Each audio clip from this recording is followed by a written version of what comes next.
Have you ever dreamed of turning what you know into a thriving online business? Imagine sharing your knowledge to the world and making a sustainable income while doing it. Sounds exciting? Right. In today's video, I'm going to walk you through exact steps to create and sell your own online course, even if you have never done it before. By the end of this video, you will be ready to take action and turn your expertise into profits. Now, if it's your first time to see this face on YouTube, my name is called Mose Wamkota. I post twice a week on tips and tricks on how to make money online. So if you haven't subscribed, please go on and do so that any video that I'll be uploading on YouTube, you'll be the first one to be notified by YouTube. Online learning is booming, and it is not just about a trend, it is a revolution. Millions of people are eager to learn online, and creators like you are cashing in on this opportunity. So in this video, we will cover everything: planning, creating content, choosing the right platform, and marketing your course. I will also share some insider tips and tools to help you stand out in this growing market. Now, the first thing that you need to do is that you need to find your niche. What's your topic? Pick something you are passionate about and know well. And then validate your ideas. Look at platforms like Udemy, Google Trends to see what people are searching online. Is there a gap you can fill? Think about solving a specific problem for your audience. Now, after you have found your niche, the next thing to do is that you need to validate your course ideas.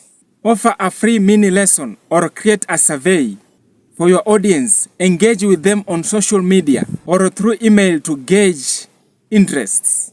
Remember, the goal here is to ensure there is demand before investing in time in creating the full course. Now, after you have validated your course ideas, the next thing that you need to do is that you need to outline your course. Break down your courses into modules. Each module should address a key point that leads your students towards their goal.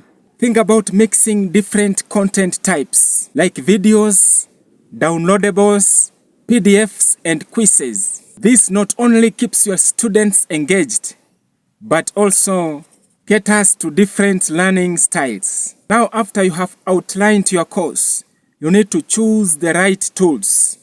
Good tools makes a difference in video creations.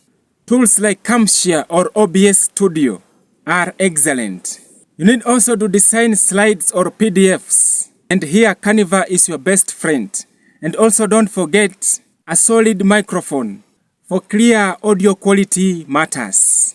Now let's talk production. Set up a clean, well-lit space. Your audio quality is crucial, so invest in good mic. Now when it comes to editing, keep it simple. Trim unnecessary parts. Add smooth transition and include captions for accessibility. You need to enhance learning experience. Make your courses interactive. Add quizzes and case studies. Create downloadable resources that complement your video lessons. This not only enhances learning, but also adds value. You need also to pick the right platform.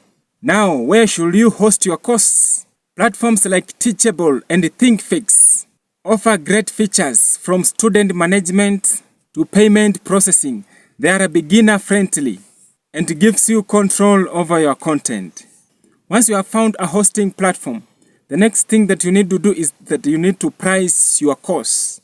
Pricing can be tricky. Research similar courses and consider your audience.